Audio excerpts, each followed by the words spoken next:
Well, good morning, good afternoon, and good evening, wherever you're listening around the world. A very warm welcome from London in the UK. Here is today's news in sustainable transport and electric cars. My name is Martin Lee, and this is your EV News Daily for Sunday, 4th of February 2018. We'll start with some Tesla news, and CEO Elon Musk has been promising maybe a significant update to the Autopilot program, which maybe you run. According to Elon's tweet, it is in the final testing phase, so he says. Now, since they put Autopilot 2 into their vehicles, which would have been just over a year ago now, late 2016, they've been rebuilding the Autopilot features on a whole new architecture, and it's powered on their own neural nets and computer vision technology. Well, this is the story according to electrek.co, and Fred Lambert and the team have picked this up. And it's interesting how long it's taking Tesla just to get back to where they were. But the whole point of doing this was the long-term plan had a much bigger payoff than if they'd stuck with what they were doing. Well, you may remember the promise that a Tesla was going to drive itself from the West Coast to the East Coast by the end of, when was that? It was last year, but it's definitely something which they're heavily invested in, and with no doubt it's going to come off. Maybe later rather than sooner. Reminder on Tesla, by the way, earnings call in 3 days' time, 7th of February. That's going to be. Some people getting very optimistic. Share price done very well since the beginning of this year, and some analysts, because analysts know everything, right, are saying that earnings on the cards and some fantastic financial performance and some good news finally about production numbers of the Model 3.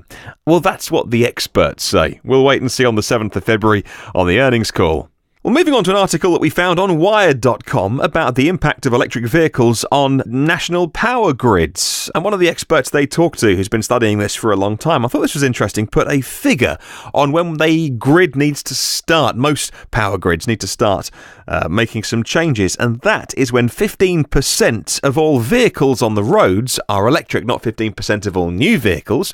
Around 10%, give or take, but around 10% of a country's vehicle fleet is replaced every year. This expert saying only when 15% of all vehicles on the roads do we need to start thinking about how it will affect the grid. A Bloomberg New Energy Finance report released last summer projects that level of uptake is by 2035, and by comparison to many other predictions, 2035 is a pretty pessimistic one as well. This article from Wired goes into the electric demand we typically see at the moment and the peak demand and when that happens and what EVs could do to that. Well worth checking out on Wired.com. By the way, talking all things power, if you're a bit of a power nerd, in the UK this week there was an auction, a government auction to guarantee the price they will pay to certain plants to provide power. Coal did really badly in that. So badly, in fact, that one of the 6 coal-fired power stations in the UK shortly after the announcement said that they would be closing down, and a loss of 130 jobs in that community. But it's interesting that the acceleration to no coal being burned in the UK, which was 2025, looks like it, just by natural selection, could happen even quicker than that, rather than the government forcing the issue. One of the most popular YouTube channels around to watch is the Teslanomics channel, and you may know that thanks to the referral program, well, a brand new Tesla Roadster is heading his way. Well, there's been an update to the Model S and Model X and solar panel referrals, which happen with Tesla. If you qualify for 1 or 2 referrals, you get a Tesla Model S for kids to share the experience with your kids. 3 referrals, and you get a week with a Model S or Model X to experience at home and on the road as well. 5 qualifying referrals will get you to a Tesla unveiling, an invitation to one of their exclusive events.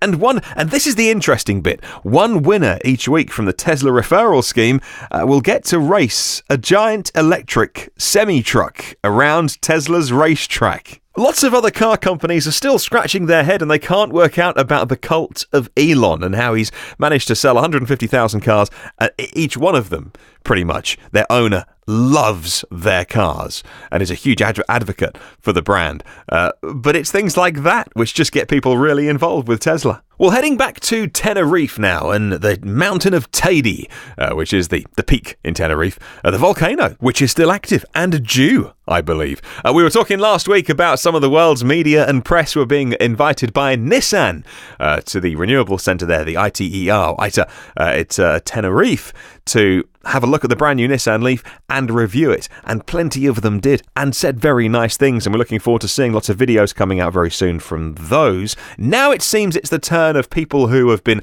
long-time Nissan Leaf fans, advocates of the brand, and I guess you would say as well, social media influencers. And it's just funny that today on my Twitter feed, 3 of those came up at exactly the same time, because people have been flown to Tenerife to drive the Nissan Leaf for themselves and update their own social profiles with pictures of the Nissan Leaf and their own thoughts. From here in the UK and somewhere called Dundee, her name is Eleanor. On Twitter, she is at she's_electric. At she_s electric. Well worth following for her thoughts on electric cars and her own Nissan Leaf. Then I saw an update from Chris Ramsey, who is Plug-in Adventure on Twitter, at Plug-in Adventure. You know Chris is the guy who's done these crazy long journeys in plug-in cars. And finally, someone that I follow on Twitter called Lizzie Carr. She is at Lizzie Outside on Twitter, at Lizzie Outside. Describes herself on her profile as a dream chaser and an adventurer. And well, recently has been in Tenerife with the other guys to test drive the Nissan Leaf, the brand new 40 kilowatt hour Leaf. And some of the videos and pictures that have been going online, not only does the weather look fantastic in Tenerife, and it's very, very cold here in the UK, but the car is looking nice as well. A whole car park full of white, beautiful, gleaming white Nissan Leafs, all getting driven by those who have been big fans of the previous versions. So if you're looking for someone to follow on Twitter this weekend, there's 3 recommendations for you. And of course, you can always follow us at EV News Daily. Well, thank you for listening today. I hope you've enjoyed it. We'd love to spread the word about electric cars, so please do share this with at least one person who you think might be interested in the updates and the podcasts. Just a reminder, you can listen to all of our previous ones on iTunes, and whilst you're there, why not subscribe? Get it for free and instantly every single day, and it would really mean a lot if you could leave a quick review, a star rating, and a few words as well. That really helps with iTunes. Come and say hi on Twitter, like I say, at EV News Daily, and have a wonderful day, have a great weekend, and I will see you tomorrow for the start of a brand new week.